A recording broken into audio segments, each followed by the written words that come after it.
Welcome to the Author to Authority podcast. I'm your host, Kim Thompson-Pinder. And today, I know you may have read the title and thought, how exciting is this one going to be? Editing.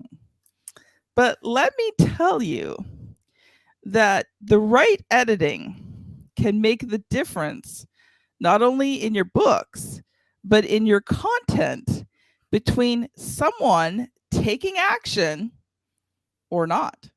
So, on today's show, we're going to talk about editing. And I hope you stay tuned because if you do your editing right, it becomes a valuable tool that will just take your writing to the next level. So I'm glad to welcome Carrie Pierce here today, and she has written professionally for over 20 years, including building a solid international reputation. During that time, Carrie discovered there was a real need for wholesome, quality children's literature that could also be enjoyed by parents and grandparents as they read aloud. And she understood the concern that parents and grandparents felt as they struggled to find children's stories they could trust and feel good about sharing with their young ones in their lives. And man, I can say amen to that. That was a struggle when my kids were little. Because of Yes. that realization, Carrie understands how important it is to keep story time safe. So she really began prayerfully crafting quality stories from the heart that contain important life lessons written in a style that doesn't talk down to children.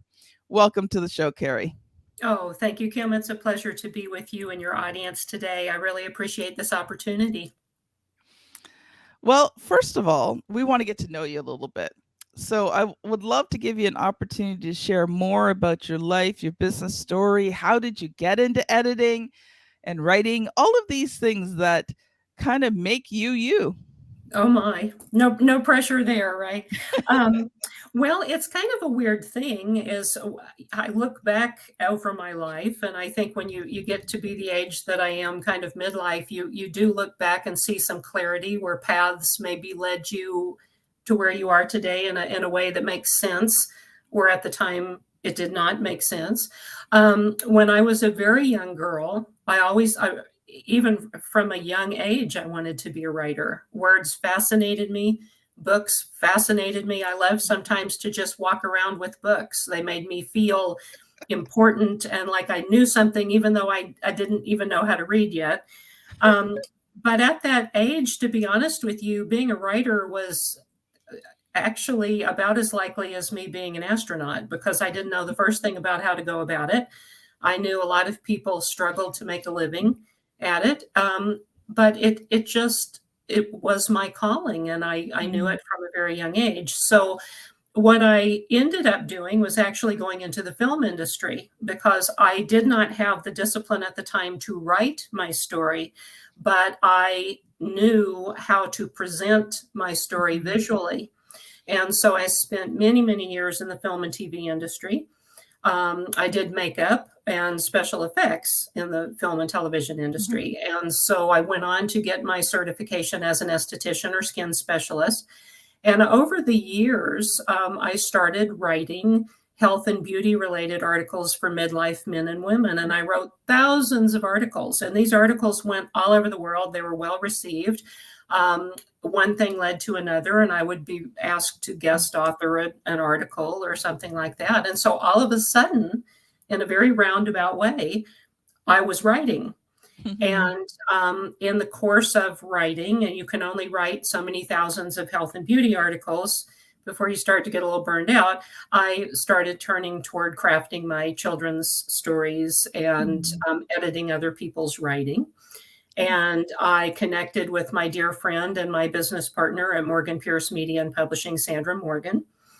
And very long story short, she is also a writer, and we shared some very dismal writing experiences in the past. We had been, unfortunately, starting out as a young new authors, we had been rather horribly taken advantage of in our careers. I think that can happen, unfortunately, often. Bad editors, bad promoters, bad publicity people. I mean, we had a lot of really horror stories to share.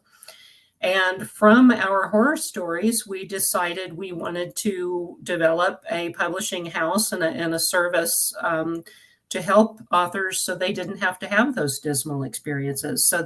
that's pretty much it. Yeah. Wow. Wow. I can hear you about the burnout. When I first started RTA publishing, I did all of the writing. I wrote all of the books. And I think I hit about, I don't know, 100 or so books. I had nothing left. Like, I was burnt out.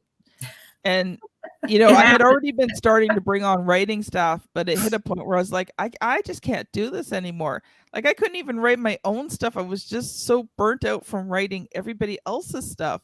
Mhm. And so I took time off from writing. I'm like, that's it. Like, I just, when you're used to writing thousands of words a day and you can't even plunk out 300 because you're so burnt out, it's like, yeah. Yeah, and that is a degree of burnout that is astounding. And I kind of went through it a couple months ago. We finished a project at Morgan Pierce that we had been working on for a year. And in order to hit the deadline, I ended up having to deal with an extra 30,000 words in Yeah. just a very small window. And I was surprised at how much it really wiped me out. It took me about 2.5 weeks to recover. Yeah. And, I think, and I have said this before in other interviews in the past, and it really resonates with me. I was given this piece of advice a long time ago, and it really holds a lot of weight, I think. No tears in the writer, no tears in the reader. And that means that if you're going to really resonate with your audience and impact them, you have to feel every word that you're writing. You have to Yeah. pick your words carefully. You have to weight them carefully. You have to string them together like you're making a beautiful necklace. And it's difficult to do, and it takes a lot out of you. And Yes. yeah, that's a degree of burnout that just leaves you absolutely empty. Yeah, I So, actually didn't write for months. Mind you, it was really a good thing because I needed to shift from working in my business to working on my business. It that's became a really interesting. positive thing as I, started handing off more and more of that kind of work that was draining me. It actually freed me up to actually build the business. So it turned out to be a good thing, but um, now I recognize when I'm starting to feel burnt out and I back off for a little bit. I give my brain that rest. Like, didn't even read for years because I was reading so much every day, like everybody else's stuff. I couldn't even read books because I was burnt out. Like, my eyes would hurt some days. Mhm. And Perpetual, now it's perpetual work. yeah. Now, though, I'm actually starting to get to the point where I'm starting to read books again and enjoy them because I'm not working on everybody else's books all the time. And it's Mhm. it's allowed me to kind of rest my mojo a little bit. And That's a beautiful luxury, and I did the same thing for decades. All I read was health studies, beauty studies, and all of my reading. It was scientific and it was dry. It served a very important purpose, and I had to make sure I knew what I was talking about because it was health and beauty information for people. I took that very seriously, but I never had the time to read a book, read a yeah, novel. And I always want, to me, the ultimate luxury was to read a book in bed right before you went to sleep at night, to prop up on your pillows and read a chapter. And I'm to the place now where I do that. And I do think it gives back to you. It hmm, feeds your spirit, feeds yeah, your soul. It's important to do. But we share the ghostwriting mm, life, and I also ghostwrite for other people too. And you are right. I mean, it just takes all of your energy, yeah, all of your focus, all of your time. yeah. It does. It does. It's worth it though, but oh, it does. Mhm, And mhm. when you can give something to your clients that they know is theirs, like one of the things we specialize at RTA Publishing is balancing out the client's voice and something that's well written. So most people don't even realize unless the client tells them that the books were ghostwritten because we capture their voice so Yes. well. And that is so important. And that was actually one of my nightmare scenarios that I experienced as one of the first editors I hired. Um, I was new to writing my own things and my first book. I didn't realize you had to kind of ride herd on them, and you had to make sure that they were not stripping out your voice. That is so Yeah. important. If especially when you ghostwrite, that author's name goes on that finished product, yours does not. And it's Yes. imperative that you reflect their voicing and their pacing and Mhm. that their book sounds like them. But this editor stripped my entire voice from start Mm. to finish out of my book, and it was my first children's book. And like an idiot, I had turned over my original manuscript because I didn't know any better at the time. It was a long time ago. So it took me years to get that manuscript knocked back in line. Yes. And Yeah. it crushed me. It was devastating because it did not in any way sound like me. My character Mm. voicings were gone. It was edited immaculately, but it had no No warmth to it. life. Yeah, no No life. life. It was like a medical journal by the time it Yeah. was done. Yeah, and I think that that actually leads us well into the topic of different types of editing. And I think, audience, here's something that you need to be aware of. If you're writing a book, it's your book. The Yeah. editor's job is to make that book the best it can be. But ultimately, if you feel an editor has changed the book so much that it's no longer your book, Mhm. Mhm. it's not the right editor. No, and usually you don't find that out until too late. So Well, I think this is where, when you're hiring people to help you with your book, you have to be very on top of them. And I think it needs to be Mhm. very collaborative so that, you're very involved in the process. You're not just handing it over to them and just accepting what they do. I think you really need to, be checking what they do and making sure. One thing that I recommend is if you're really not sure about an editor, do a test with them. Yep, Write a few articles. Have them edit a few articles for you first. indeed, that is And you pay extremely them. It's not yeah. for free. You pay them, right? Mhm. But you pay them to edit a few articles for you, and you'll very quickly get a sense whether they keep your voice or not. Yeah, that is excellent advice, Kim, and we pass that on as well. I think there are several tests. Of course, you want an editor that understands grammar and the importance of Yeah. punctuation and proper spelling and has a good handle on the language that you're writing Mhm. in. That's imperative. But I think the whole voicing thing and keeping your voice intact is really just as far as I'm concerned, one of the most important aspects of Mhm. shopping for an editor. And you do need to challenge them a little bit. You need to make sure that you need to see how they push back Mhm. on you if they're going to actually hear you. And the other thing, I know that your audience, you have a lot of professionals in your audience. It is your job to bring into your book accurate, factual figures and information, especially if you have a niche or an expertise area. You need to make sure that all of your facts are correct and your Yes. claims are legal and those kind of things. That onus kind of falls on you. But it is so important that the editor respect your knowledge, respect the authority that you do bring to the manuscript, and that works to really hear you and keep your Mhm. voicing. There does need to be a give and take in terms of Yes. the relationship and the conversation in order for the manuscript to be as polished as possible.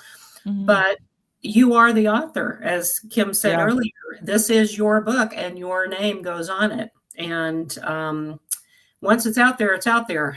So Yeah. there's that about that. Yeah, and like I like what you said about balance because I think there's times you need to listen to the editor. Like if something is just grammatically horribly wrong, it doesn't matter whether it's your voice or not because if it's that grammatically wrong, it it's going to affect the reader, and they're going to know it, and they're going to think, oh man, what bad editing, right? Yeah, but it's but true. then there's other times where it's more like a stylistic edit. So the editor's suggesting, but if this is your phrase that you use all the time, or something that you say all the time or whatever, then the editor's got to give some leeway for that too, right? So like, I like what you said, that there is balance in that. I was very blessed. One of the first people that I brought into RTI publishing was my best friend, Oh, and she was an English major. She was really good at editing. She eventually became the project manager for RTI Publishing. She's now on to some other things. But because she was my best friend, she knew me so well. So when she edited my book, she actually, we called it the Juanita Razzle Dazzle, because she just knew how to take my writing and elevate it, right? that's a gift. That is She's such got a this blessing. amazing vocabulary. So she would add on all these delicious words that I'm like, I was reading it and I'm like, oh, I'm drooling. Like, that's really good, right? So I think, you do have to have the balance. Like, Mhm. there has to be give and take, right? Very much so. And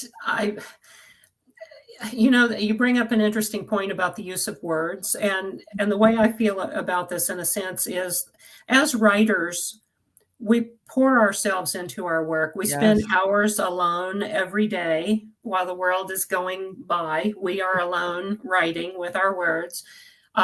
We're very respectful of each word that we pick and how we string them together.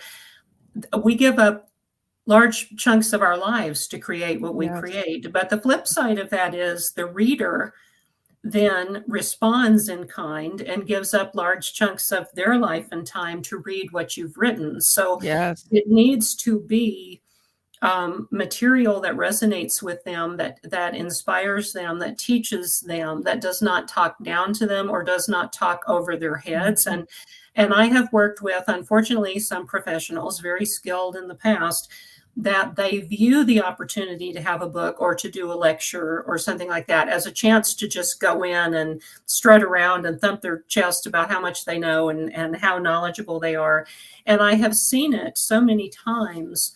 And you It, just want to slap them, I don't you? know you do. You're like, stop, stop it, stop it. These people did not come for your really big words. They came to learn a little something Yeah. about what you know, and they gave up. They skipped dinner and they came out late in a rainy night to hear what you had to say, and they're leaving with nothing.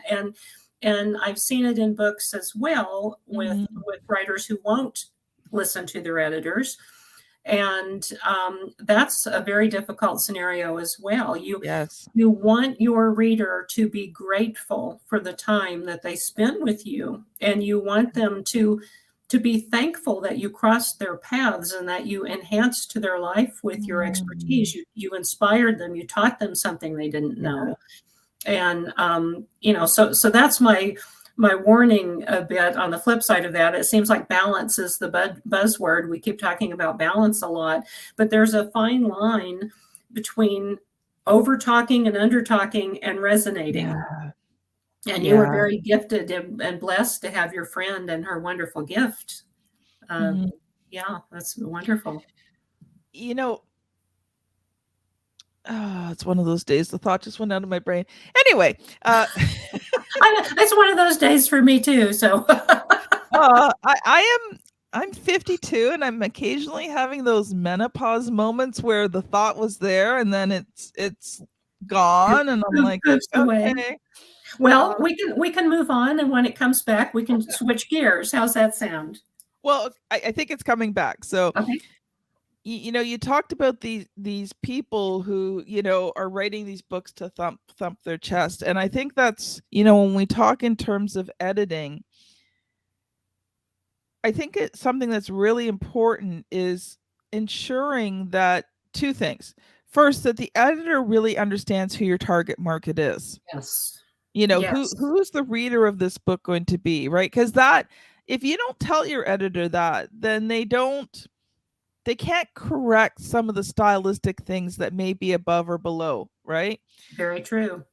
Because an editor, if they know the target market, would understand what the reading level is, their comprehension, things like that. Mhm, mhm. And I don't know how you feel about this, but one thing that I talk to my clients a lot about is they have to be careful about how emotionally tied they are to the book. Yeah.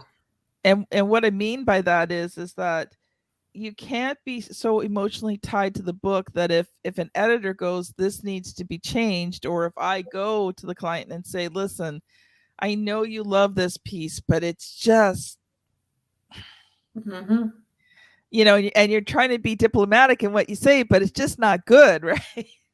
Yes, And I yes. think you have to, especially when you're writing books to build a business. Okay, there's different types of books, right? But when you're writing a book to build a business, the person who's reading it has to be paramount. Yeah, that's very true. And, I again, another phrase that I like to use, and I use it often, it always kind of gets a rise out of people. Um, Writing a book is like giving birth to a bale of barbed wire. It can be, I love that analogy. It's horrible, but it's true. It can be enormously painful, Oh, enormously painful. But then when you get to the editing process and then the marketing process, which is just as difficult, if not more so, that is also very painful and doesn't really have to be that painful. But it is very true. That is your baby. And you have mhm. spent days upon days and hours upon hours and weeks upon weeks and months upon months gestating this baby that you're about to release into the world. But you do need to have an editor that you trust enough to Mhm. polish your baby gently and scrub him up and wrap him in his little precious blanket and present him to the world in a way that serves you, your audience, and your baby Yes. best. And absolutely, you need to let go. And it's a lot also like when a book is turned into a film, Mhm. it's always shocking to me. And I saw it over and over again with screenplays from books. The actual movie, in most cases, is like three-fourths of the book is like totally removed from the movie. And it I doesn't know. even look like the same thing, but that's just the nature of evolving the story from book to screen. Green. And you've got to reach a point where if you're working with people on your manuscript, you trust them, and it's a very much a relationship, and it's an intimate Mhm. relationship. And Yes. but you have to trust, and they have to be able to trust you, that when they come to you with Mhm. a piece of information maybe you don't want to hear, that you will be open to hearing them, because if you've picked the right editor, they will always, always, always have your best Mhm. interest at heart, and your project's best interest at heart, and your audience's best interest at heart. And that Yes. is the trifecta. Once you cover all of those bases, and you're primed for success. And Mhm. that's why we're all here, right? Yeah. Yeah. I we didn't talk about this beforehand, but I think this will change the trajectory of the discussion a little bit because I think this is just so important. How do you choose a good editor? Because like we're talking about having a good editor here, right? And I think it's, you know, editing is one of those things that makes or breaks a book. There's a Yeah. few things that make and break a book. Editing is one of them. Obviously, okay. Let's declare the obvious. The writing has to be, at Well, least yes. decent before, right? The elephant But in the room. when you look at, there's a few things. There's editing, formatting, or page layout. How does the book look, Mhm. right? The third is the cover. Now, Yep, this is more in terms of marketing, but if you don't have a good cover, nobody even gets past the cover to look in the book, that's true. That's true. right? And, a lot of people think selling the book and getting the book into a reader's hand is the big thing. The really big accomplishment is when they've read the last word of the last sentence of the last chapter of your book, and they're sad that their time with you has come to an end. So you haven't really achieved anything. People can buy a book, Yes. people can then put it in the Goodwill bin or their garage sale pile, or they can read the Yes, because first they chapter. don't throw them out. Yeah, that's true. Or they resell them at the thrift bookstore, but they'll read maybe the first few paragraphs or the first chapter, and you haven't won the war there until they've read your last word. Yes. And so I would say there's a process, just like when you go out on a date, which I hate dating, so I don't do but anymore. But when I remember the old days when I used to date, it's kind of a kind of sniffing around. Everybody's on their best behavior at first, but you need to meet them. If in person's great, but if not, a Zoom meeting or several times, you need to ask them very important probing questions. You Mhm. need to get a feel for their personality. Your editor is going to become your partner, and it's like Yes. being in a relationship, and you're going to have to endure meetings and days with this person, and you're going to have to kick things back and forth, and it needs to be an exchange where you leave feeling heard. And you need to enjoy working with this person. I mean, granted, you're not shopping for an editor for them to become your new best friend, but it needs to No. be an enjoyable, healthy relationship. You don't want a dysfunctional relationship with your editor, because that's going to spill over completely into your finished book. And that's Yes. a nightmare scenario. So I would say you need to ask the probing questions.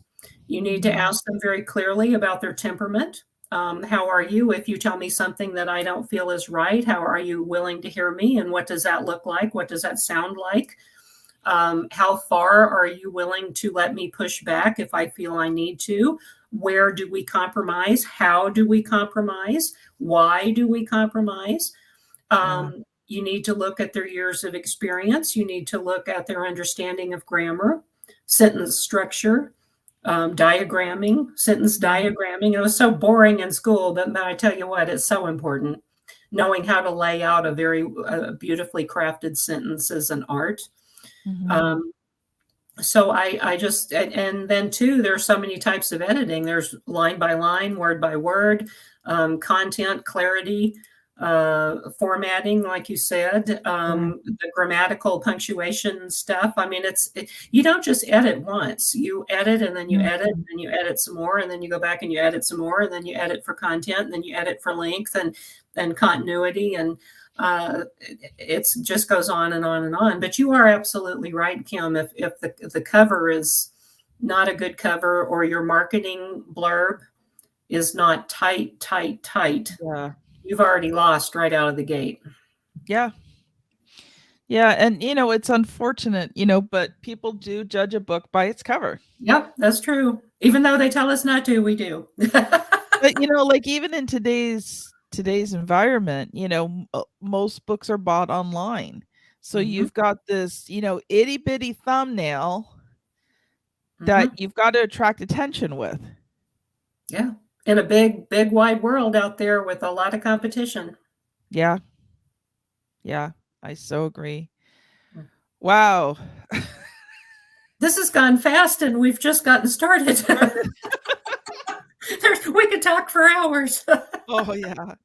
I think what we'll do, Carrie, is we'll book another time and we'll have you back because I think we need to continue Oh, this conversation. But I think we've ended at a good point for here. well, I would look forward to that. I'd be honored for the opportunity, Kim. Thank you. So what I would love for you to do, Carrie, is share one final closing thought with the audience, and also how can they connect with you if they've enjoyed today's episode. How can they get a hold of you? And do you have any freebies, giveaways, anything like that you'd like to offer today? Oh, I feel so horrible in that I don't at this point. We've been so busy on this end. I've failed in that department. But I think the last piece of advice that I would give to any writer is, especially when you're writing your first draft, get out of your own way. Don't just let it come.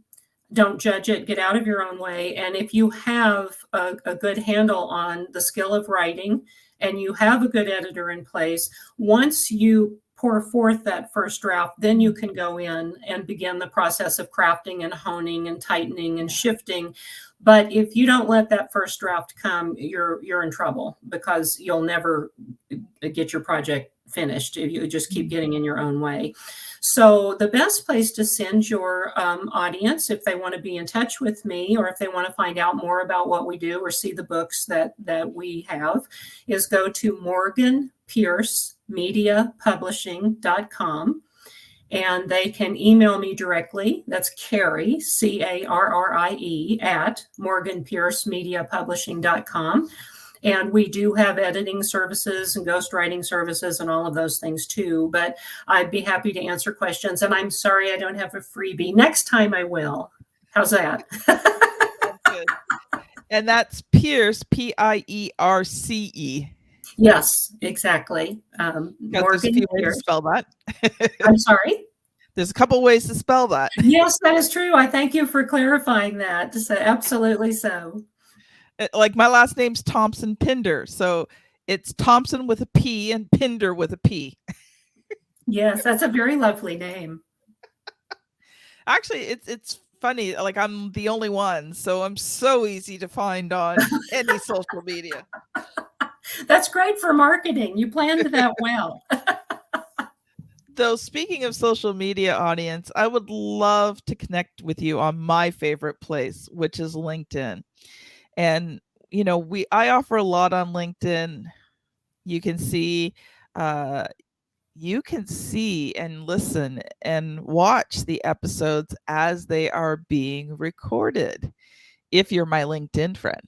So if you love the podcast and you want the previews of the episodes, come join me on LinkedIn. You can find me by typing in Kim Thompson-Pinder, Thompson with a P, Pinder with a P, or you can search Word Ninja Kim. So, and send me a message. Let me know that you heard or you listened to the podcast, and I'll do something a little special for you. Anyway, this has been Kim Thompson-Pinder and Carrie Pierce on the Author to Authority podcast. Thank you so much for listening, and we'll see you on the very next episode. Bye now.